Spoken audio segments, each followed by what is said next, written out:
There is a passage in the Arctic that disappears every year. Not physically. It is still there, still water, still technically navigable in the way that any body of water is technically navigable if you are willing to ignore everything that the water is telling you. But between September and April, and sometimes longer, sometimes stretching into May and refusing to release its grip until June, this passage becomes something that even the organizations specifically tasked with keeping people alive in the Arctic will not enter. The United States Coast Guard, the Canadian Coast Guard, the agencies with the icebreakers and the helicopters and the satellite communications and the cold water survival training, they have protocols, and one of those protocols, formalized and consistent, and not a matter of individual judgment but institutional policy, is that certain sections of this passage are off limits, closed. Not recommended against, not approached with caution, closed. And the reason they are closed is not bureaucratic overcaution. It is not liability management or risk aversion in the modern institutional sense. It is because the passage does things in winter that no vessel currently in operation can reliably survive. It is because the ice that fills these waters between autumn and spring is not the kind of ice that slows you down or requires careful navigation. It is the kind of ice that ends the conversation entirely. It is the kind of ice that has been ending conversations and ships and lives for as long as human beings have been foolish and brave enough to attempt this route. The passage is called the Northwest Passage, and if you think you know what it is, if you think it is a historical curiosity, a route that explorers died trying to find and that has been essentially solved by modern technology and climate change, I want you to stay with me. Because what is actually happening in these waters right now, in the 21st century, with all of our technology and all of our satellites and all of our understanding of Arctic meteorology and ice dynamics, is more complicated and more dangerous and more strange than almost anything the history books have managed to convey. Subscribe right now if you want to understand the world at the level where it actually gets interesting. Not the surface version, the deep version, the version that makes you sit down. Let's go. The Northwest Passage is not a single channel. That is the first thing most people misunderstand about it, and the misunderstanding matters because it shapes how people think about the danger. When you say Northwest Passage, you are saying something like when you say the ocean road between Europe and Asia. It is a region. It is a collection of routes, multiple possible paths threading through the Arctic archipelago of northern Canada, through the maze of islands and channels and straits that sits above the Canadian mainland and below the permanent Arctic ice cap, or what used to be a more permanent Arctic ice cap before the current era of rapid change began reshaping it. There are at least 6 recognized navigable routes through the Northwest Passage, and they vary significantly in depth and width and ice conditions and which specific dangers they present. Some are shallower, limiting the size of vessel that can use them even in the best conditions. Some are deeper but exposed to ice drift in ways that make them extraordinarily hazardous. And all of them, every single one, becomes something categorically different between September and April. To understand why, you need to understand what Arctic ice actually is and how it behaves, because the popular image of Arctic ice as something static, as a landscape of white extending to the horizon like a very cold version of a flat plain, is one of the most misleading images in geography. Arctic ice moves. It grows and shrinks and drifts and fractures and refreezes and stacks up on itself and opens into channels called leads, and closes again, and develops ridges where pressure has forced one section over another and creates features that can rise 10, 15, 20 meters above the waterline, which means their draft below the waterline, the part you cannot see, can extend 50 or 60 meters down into the water. Arctic ice is a dynamic, shifting, restless medium that is in constant slow motion and sometimes not so slow motion chaos, driven by wind and current and tidal forces and the temperature gradient between the ocean surface and the atmosphere above it. The ice that forms in the Northwest Passage between September and April is not just first-year ice. The relatively thin ice that forms when seawater freezes during a single winter season, and that has become more common in recent decades as older, thicker ice has declined. It is a mixture of first-year ice and multi-year ice, the thick, dense, ancient ice that has survived multiple summer melt seasons and accumulated in mass and density and internal structure over years or decades.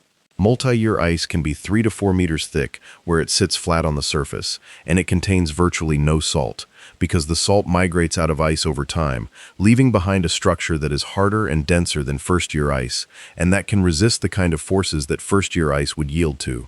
An icebreaker that can push through 2 meters of first-year ice without serious difficulty will need to be very careful about multi-year ice of the same nominal thickness, because the material properties are different in ways that matter enormously when you are talking about steel hulls and hydraulic pressure and structural integrity at minus 30 degrees Celsius. And then there is the pressure ice. This is what the phrase "ice that has been ending ships" means in practice. When wind and current drive separate sections of ice against each other, when there is nowhere for the kinetic energy of that collision to go except into the ice itself and into anything caught between the sections, the ice piles and ridges and stacks with forces that are genuinely incomprehensible if you have not seen them described by someone who was present. The Endurance, Ernest Shackleton's ship, was not crushed by the weight of ice sitting on it. It was caught between moving sections of pack ice that were being driven against each other by wind and current, and the pressure generated by those moving masses of ice was enough to eventually overcome the structural strength of a purpose-built wooden polar exploration vessel. The hull did not crack. It was progressively deformed, compressed inward from both sides simultaneously by forces that no wooden structure on Earth could resist, until it could no longer hold out the sea, and the Endurance was in Antarctica. The Northwest Passage generates the same category of event, pressure ice driven by wind and current, in channels narrow enough that there is nowhere for a vessel caught in the wrong place at the wrong time to go. The specific section of the Northwest Passage that carries the most severe restrictions, the part where the Coast Guard protocols are most absolute, is the section that runs through Viscount Melville Sound and McClure Strait in the north, and through the series of narrower southern channels including Franklin Strait and McClintock Channel in the Central Passage. These are the places where ice historically has been, and continues to be, the most severe and the most unpredictable. McClure Strait in particular has a history that reads like a catalog of maritime catastrophe and near catastrophe, stretching back over 150 years, and despite climate change having altered the ice conditions in the Arctic generally, this strait remains one of the most reliably ice-choked passages in the entire Canadian Arctic archipelago for most of the year. The reason has to do with geography. McClure Strait opens directly onto the main body of the Arctic Ocean to the northwest, and it acts as a funnel through which multi-year ice from the permanently ice-covered region of the central Arctic Ocean drifts south and east into the passage. Even as overall Arctic ice extent has declined, the ice that flows through McClure Strait during the autumn and winter and spring months is old, dense, thick, and driven by currents that are not simply weather-dependent, but are part of the large-scale circulation patterns of the Arctic Ocean itself. You cannot simply wait for the wind to change and expect the ice to clear. The ice is coming from the deep Arctic, from the reservoir of multi-year ice that still exists in the oldest and coldest part of the ocean, and it will keep coming for as long as that reservoir exists. Now let me tell you about the people who have tried to cross the Northwest Passage. Not the famous expeditions, or not only those, but the full catalog of attempts, successful and unsuccessful, over the past 200 years. Because in that catalog is a story about the relationship between human ambition and Arctic reality that is unlike anything else in the history of exploration. The idea of a Northwest Passage, a sea route connecting the Atlantic to the Pacific through the Arctic north of North America, was not a fantasy conjured by bored European cartographers. It was a response to a genuine commercial and strategic problem. The routes to Asia from Europe either went around Africa, a journey of extraordinary length, or across the Pacific after rounding the southern tip of South America, which was even longer and involved sailing through one of the most violent bodies of water on Earth at Cape Horn. If there was a northern route, a shortcut through the top of the world, the implications for trade and power were enormous. The nation that controlled that route would have an advantage in the commerce of the Pacific that could not be overestimated. This was the theory. The reality, as every expedition to find this route discovered, was that the Arctic had its own views about the commercial interests of European powers and did not particularly accommodate them. The British Royal Navy, which was the dominant maritime force in the world for much of the 19th century, and which had both the resources and the institutional ambition to pursue the Northwest Passage systematically, sent expedition after expedition into the Arctic from the 1810s onward. The names of the expedition leaders became the names on the map. William Parry, whose two major expeditions in the 1820s proved that a route existed in theory while demonstrating that the ice made it essentially impassable in practice. John Ross, who got his ship trapped in sea ice in 1829 and spent 4 winters in the Arctic before being rescued, a survival story of extraordinary duration and hardship. James Clark Ross, who made the first magnetic North Pole observations. And then, in 1845, Sir John Franklin. The Franklin expedition is the gravitational center of Northwest Passage history. It is the event around which everything else orbits. Franklin commanded two ships, HMS Erebus and HMS Terror, both of them extensively modified for polar service, reinforced hulls, steam engines, early versions of screw propellers, the best technology that 1845 Britain could provide. He departed from England with 129 men, one of the largest and best-equipped Arctic expeditions ever assembled to that point. He was an experienced Arctic explorer. His ships were strong. His provisions were extensive, reportedly enough for 3 years. None of the 129 men ever returned. What happened to the Franklin expedition has been the subject of historical investigation, archaeological excavation, and considerable ongoing debate for almost 180 years. What we know from the physical evidence, including a single document left in a cairn on King William Island and discovered by later search parties, from oral histories recorded from Inuit communities who encountered the expedition survivors in their final desperate overland march, and from the extensive modern archaeological work including the 2014 discovery of HMS Erebus and the 2016 discovery of HMS Terror, is roughly this. The ships became locked in sea ice in Dolphin and Union Strait in September 1846, and were never freed. Franklin himself died in June 1847. By April 1848, after nearly 2 years locked in the ice, the surviving officers decided to abandon the ships and attempt to reach the mainland on foot and by small boat.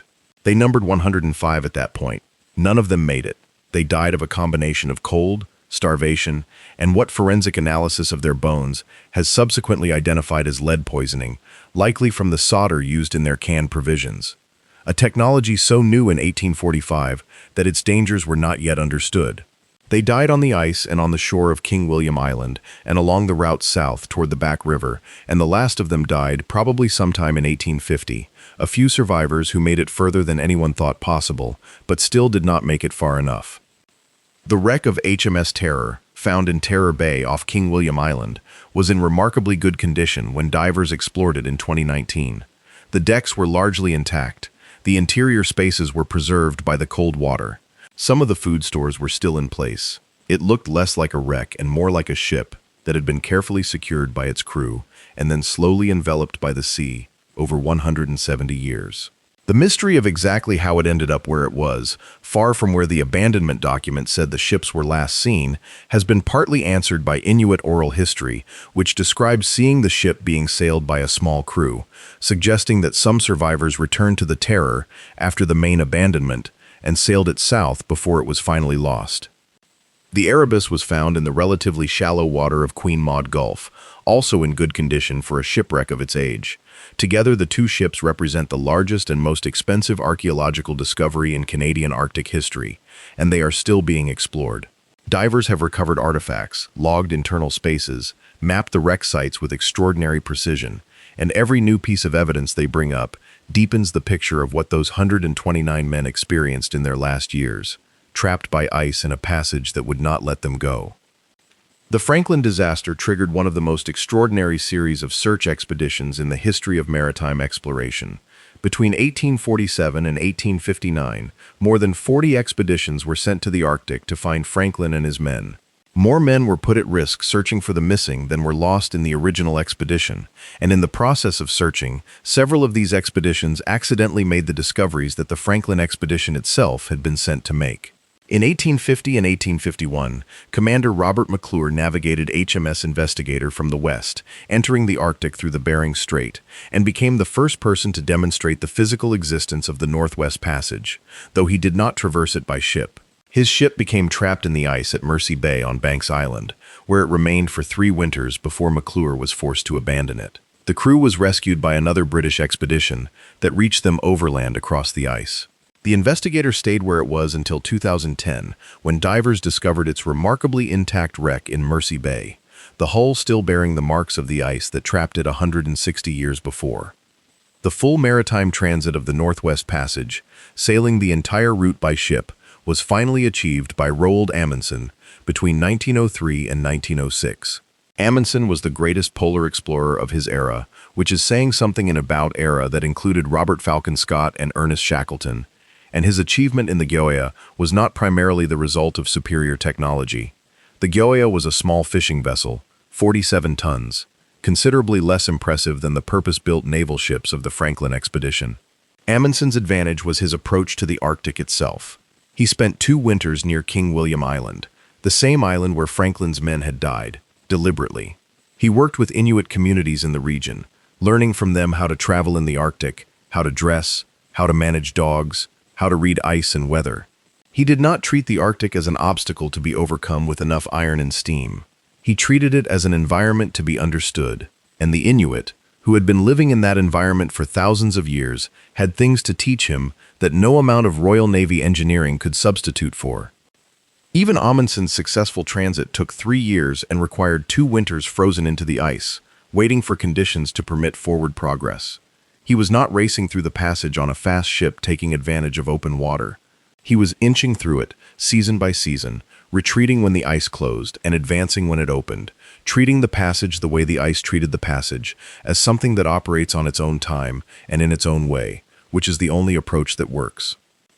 The passage was not transited again until 1940, when the Canadian supply ship St. Roch made the journey from west to east, and then again in 1942 when it made the return journey, and in 1944 when it made the entire traverse in a single season for the first time. The St. Roch was a Royal Canadian Mounted Police vessel, a schooner specifically designed for Arctic service, with a rounded hull designed to rise up over ice rather than be crushed by it, based on the Inuit boat design principle that predates any European naval architecture by centuries. It was operated by Henry Larsen, one of the most skilled Arctic navigators of the 20th century, and even with his skill and the vessel's design, both transits involved periods of being locked in the ice, of waiting, of the kind of patience that Arctic navigation demands, and that most modern institutional timetables cannot accommodate. The nuclear era changed things somewhat. The American nuclear submarine, USS Nautilus, transited the passage submerged in 1958, a Cold War demonstration that was as much about geopolitics as geography. Nuclear submarines can go under the ice, which eliminates the surface ice problem entirely, but creates its own navigational challenges, including the need to find open water or thin ice for surfacing in an emergency, and the general orientation difficulties of navigating under an ice cap before the era of precise inertial navigation systems. The USS Manhattan, a purpose-built supertanker with ice-breaking capability, made a partially assisted transit in 1969 as a test of the commercial feasibility of the passage for oil transport from the then newly discovered Prudhoe Bay fields in Alaska. It made the transit but required assistance from Canadian icebreakers and sustained significant hull damage, effectively proving that the route was not commercially viable for oil tankers without dedicated icebreaker escort. The Canadians were watching very carefully, partly because of the legitimate navigational and safety questions and partly because of a sovereignty question that has never been entirely resolved. Canada considers the Northwest Passage to be internal Canadian waters. The United States considers it an international strait, through which all nations have free transit rights. The Manhattan voyage was conducted without Canadian permission, and the diplomatic fallout contributed directly to the creation of the Arctic Waters Pollution Prevention Act, which established Canadian jurisdiction over pollution standards in Arctic waters within 100 miles of the coast. The sovereignty argument is still ongoing. It is not a historical artifact. It is a live legal and political dispute that shapes who can do what in these waters today. What climate change has done to the Northwest Passage is both more and less transformative than the popular narrative suggests. The popular narrative, which has been circulating in various forms since the early 2000s when it became clear that Arctic sea ice was declining faster than almost any climate model had predicted, goes roughly like this. The Arctic is melting, the ice is retreating, the Northwest Passage is opening, and within a generation or two, it will be a commercially viable shipping lane that reshapes global trade patterns in the way that the Panama and Suez Canals did in the 20th century. The reality is considerably more nuanced. Yes, the total extent of Arctic sea ice has declined dramatically. The minimum ice extent, which occurs in September at the end of the Arctic summer melt season, has declined by roughly 40% since satellite measurements began in 1979. The Northwest Passage has seen navigable conditions in summer in years when previous generations of Arctic explorers would have found it solidly blocked. In 2007, a year that was at the time a record low for Arctic ice extent, the passage was clear enough that ordinary vessels without icebreaking capability could have transited with careful route planning. The same was true in 2012, which remains the record low year for Arctic ice extent as of this telling. In those years, the passage looked like it was becoming something approaching routinely navigable in late summer. But the passage is not open reliably. It is not open on a schedule that commercial shipping requires. It is not open in ways that are predictable enough to allow shipping companies to route vessels and cargoes through it with confidence. The ice that remains in the Northwest Passage, particularly in the northern channels and in the sections that receive drift ice from the central Arctic Ocean, is not behaving in a simple linear fashion of steady decline. It is behaving in the way that complex dynamic systems behave when they are under stress, with high year-to-year variability, with unexpected events, with the kind of non-linearity that means the average trend does not tell you what any particular year will look like. In 2013, the year after the record ice minimum, the passage was significantly more blocked than in the previous several years. A research vessel attempting the passage encountered much more ice than expected and had to turn back. In 2018, despite overall Arctic ice extent continuing its long-term decline, conditions in several sections of the passage were difficult enough to cause serious problems for vessels that had expected relatively clear going. The ice does not read the trend line. The ice does what the ice does, responding to the specific weather patterns and atmospheric circulation modes of a particular season in ways that statistical averages cannot capture. And this is the core of why the Coast Guard protocols exist. Not because the passage is always impassable between September and April, not because every year from September to April the passage is a solid wall of ice from shore to shore.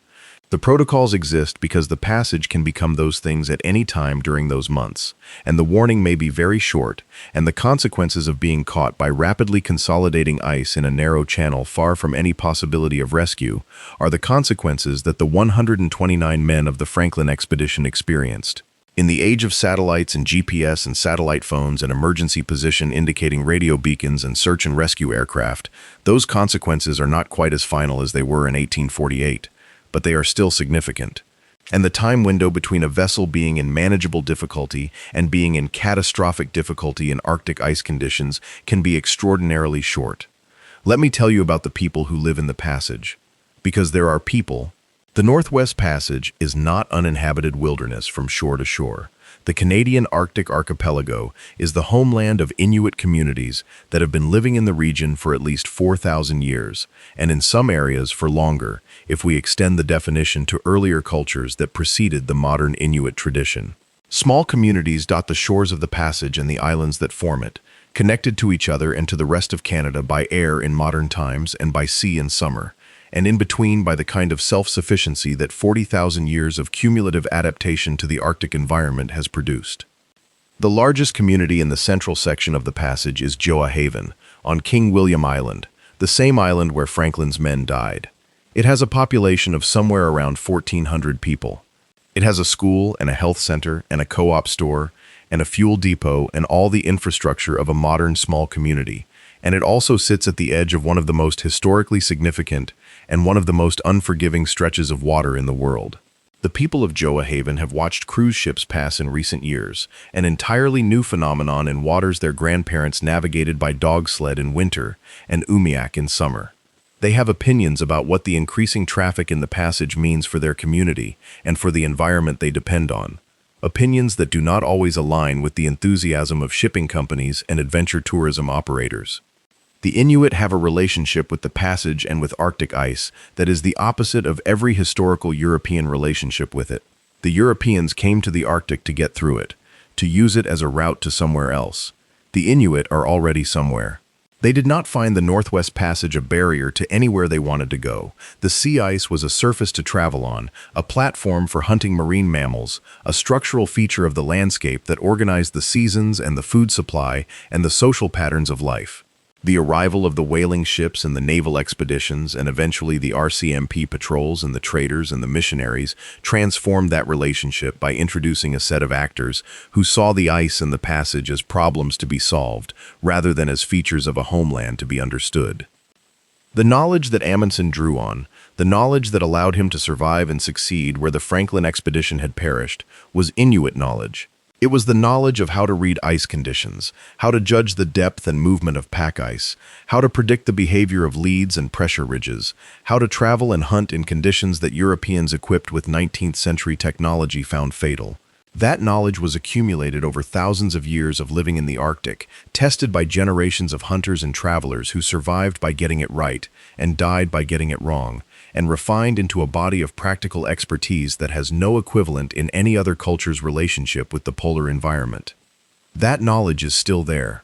The Inuit hunters who travel by snowmobile and dog team across the sea ice of the passage in winter, who read the condition of the ice surface to judge whether it will bear their weight, who know where the currents run thin under ice that looks solid, who can predict weather changes from observations of sky and wind and the behavior of animals, are still practicing a form of environmental literacy that no satellite image or meteorological model fully replaces. The knowledge of what the passage actually does, as opposed to what instruments and models say it should do, lives in the communities along its shores. There is a specific phenomenon that the communities of the Central Northwest Passage experience that encapsulates everything about the relationship between the passage and the people who have to actually live with it rather than just navigate it. It is called the autumn freeze-up, and it is not a single event but a process, sometimes rapid and sometimes agonizingly slow, that transforms the sea from open water to sea ice over a period of days to weeks in September and October. During this transition, the passage is in its most unpredictable state. Ice may form overnight in a bay that was open water at sundown. Leads may open in ice that seemed solid. The weather can swing from conditions that seem almost moderate to blizzard conditions, with wind chills that push the effective temperature below -40 in the span of a few hours. For the communities along the passage, the freeze-up means the annual transition from summer's boat travel to winter's ice travel, and the timing and nature of the freeze-up determines how that transition happens, how safe it is, how long the transitional period of maximum danger lasts. In recent years, the freeze-up has been later. The window of open water has extended further into autumn. This has meant, paradoxically, both more opportunity and more uncertainty. More opportunity because the sea ice that forms later is sometimes thinner and less stable than the ice that traditionally formed earlier in the season, and ice that forms quickly in a cold snap after an unusually warm autumn can have structural properties different from the thick, well-consolidated ice that older residents remember from their youth. Community members talk about the ice being different now, not just the timing but the character of it. Ice that looks like it should bear weight but does not. Conditions that their traditional knowledge categorizes one way but that behave another way. The accumulated environmental knowledge of thousands of years, tested and refined against an environment that was fundamentally stable in its major parameters, is now being applied to an environment that is changing faster than any previous generation has had to adapt to. This is not a small thing.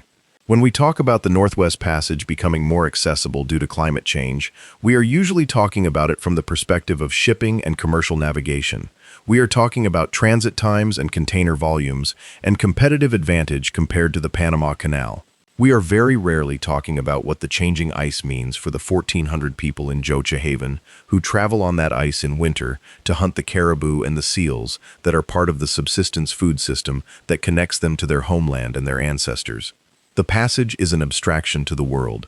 It is home to specific people with specific needs and specific knowledge, and those people are navigating a changing environment with the same tools they have always used: observation, experience, collective knowledge, while the environment changes faster than those tools can keep up with. Now let me take you back to the water itself, because there is something about the physics of the Northwest Passage that I have been building toward and that I want you to understand before we go further. It is the thing that explains why the passage is dangerous, not only in the obvious ways of ice and cold, but in some ways that are less immediately obvious and that contributed to the deaths of more than a few expeditions that thought they had solved the ice problem. The tides in the Arctic are not the same as tides in more temperate waters. The geography of the Arctic archipelago, all those islands and channels and narrow straits, creates tidal effects that concentrate and amplify the tidal forces generated by the gravitational pull of the moon and sun. In some sections of the Northwest Passage, particularly in Fury and Hecla Strait in the northeast, and in some of the narrower channels of the Central Passage, tidal currents run at speeds that would be remarkable in any context, and that are actively dangerous in an environment where the water is already carrying ice. When a tidal current of 3 or 4 knots is running through a channel that is also transporting floating ice, the ice moves with the current and piles up against any obstruction in its path, including ships, with the same kind of pressure accumulation that created the pressure ridges that crushed the Endurance. A ship trying to push against a tidal current while also fighting pack ice, driven by that current, is essentially being squeezed by a mechanism that has no upper limit on the force it can apply. The cold itself creates navigational complications that extend beyond the obvious problem of ice.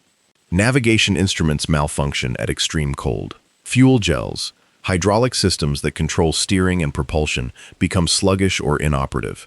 Metal becomes brittle in ways that matter when you are talking about structural components of a ship. The human beings operating the ship lose fine motor control, judgment, and eventually core body temperature much faster than in temperate conditions, and the equipment designed to help them, survival suits, life rafts, emergency beacons, also degrades in performance at extreme cold. The margin between a manageable emergency and an unsurvivable one is narrower in Arctic conditions than anywhere else on Earth, and it narrows further the deeper into winter you go. The specific months of September through April matter because of what they represent in the cycle of Arctic conditions. September is the end of the summer melt season, when ice extent is at its minimum and the passage is at its most accessible, but also when the freeze-up is beginning, when conditions can shift from open water to ice in days, when the difference between a vessel that just made it through and a vessel that just got caught is sometimes a matter of hours. October through March is deep winter in the Arctic, when the sun does not rise above the horizon at all, in the higher latitudes of the passage, when temperatures at the surface of the water are held to roughly minus 1.8 degrees Celsius, the freezing point of seawater, by the insulating cover of sea ice, while air temperatures above the ice drop to minus 30, minus 40, occasionally lower. April is the nominal transition towards spring, but the ice is still at or near its maximum extent, thick and consolidated by months of cold, not yet beginning the warming and thinning that will eventually open leads and allow the summer melt to begin. The window that remains is May through August, roughly 4 months. Sometimes less, sometimes, in bad ice years, considerably less. This is the window in which the Northwest Passage has been transited commercially, in which the small number of adventure vessels that attempt the passage each year plan their voyages, in which the supply ships that serve the communities of the Canadian Arctic make their runs. 4 months, with significant year-to-year variability, in one of the most remote and least forgiving environments on the planet. Let me tell you about the modern vessels that use the passage in that window, because the modern history of the Northwest Passage is not only the history of naval expeditions and Cold War submarines. It is also the history of a small but remarkable community of sailors and explorers and adventure tourists who have been pushing at the boundaries of what is possible in these waters for decades, and whose experiences provide some of the best ground-level understanding of what the passage actually demands. The first recreational yacht to complete the Northwest Passage was the Williwaw, a 42-foot ketch sailed by the American sailor Willie DeRoos in 1977. It took him 2 seasons and required a winter in the Arctic, and the achievement was so improbable given the state of navigational technology available to a private sailboat in 1977. No GPS, no satellite imagery of ice conditions, no satellite phone, navigation by sextant and dead reckoning, that it was treated with something approaching disbelief by the maritime community. DeRoos was not a casual adventurer. He was a highly skilled and experienced offshore sailor who treated the planning and preparation for the passage with the same systematic thoroughness that Amundsen had brought to the same route 70 years before. And he still nearly did not make it. The account he wrote afterward is full of moments where the passage did something unexpected, and the margin between making it and not making it was uncomfortably small. Since DeRoos, perhaps 200 to 300 private yachts have transited the Northwest Passage. That number sounds like more than it is. Remember that the passage is approximately 5,000 kilometers from the Atlantic entrance to the Pacific exit, or vice versa, depending on your direction of travel. Remember that you have at best a 4-month window in which conditions may be suitable. Remember that in many sections there is no possibility of rescue if something goes wrong, because no rescue service can reach you in the time frame that matters. Remember that the weather can change from manageable to life-threatening in hours, and the ice can consolidate around a vessel in the same time frame. The roughly 200 to 300 yachts that have transited the passage over the 50-plus years since DeRoos represent a small, self-selected community of exceptionally prepared and experienced sailors who have committed enormous resources of time and money and expertise to a voyage that still, every single time, requires the passage to cooperate to some degree. There have been vessels that have had to abandon the attempt and retreat. There have been vessels that have had to winter over in the Arctic when the passage closed before they could complete it. There have been emergencies that required Coast Guard intervention. There has been at least one loss of life. And the passage has been, in every case, the final arbiter of whether the transit happened or not. The cruise ship industry discovered the Northwest Passage relatively recently, and its arrival has been both a commercial success for Arctic tourism and a genuine cause for concern among everyone who understands the passage's history and conditions. In 2016, the Crystal Serenity, a luxury cruise ship carrying more than 1,200 passengers and crew, made a highly publicized transit of the Northwest Passage. The ship was accompanied by an icebreaker escort and a dedicated search and rescue vessel because the regulatory authorities made clear that a vessel of that size in those waters required that level of support. The voyage was marketed as a once-in-a-lifetime adventure, and from the perspective of the passengers, gliding through Arctic waters on a floating hotel with casinos and swimming pools and fine dining, it probably was. From the perspective of emergency management professionals and Arctic experts, it was a demonstration of how quickly the commercial logic of tourism can outrun the safety logic of the environment it is operating in. The specific concern is straightforward. If the Crystal Serenity had encountered serious ice conditions or mechanical failure in the remote sections of the passage, the resources required to evacuate 1,200 people from that environment do not currently exist in the Canadian Arctic. The icebreaker escort helps with ice conditions. It does not help with a major mechanical failure that leaves a large vessel drifting in ice-strewn waters at temperatures where exposure is fatal within minutes. The dedicated SAR vessel helps with minor incidents.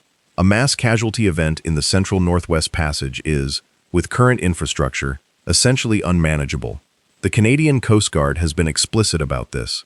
The distance from the nearest major SAR base, the equipment available in the Canadian Arctic, compared to what would be required, the weather and visibility conditions that can ground aircraft for days at a time, all of these factors combine to create a situation where a cruise ship in the Northwest Passage is, to a greater degree than any comparable commercial vessel operation anywhere else in the world, on its own.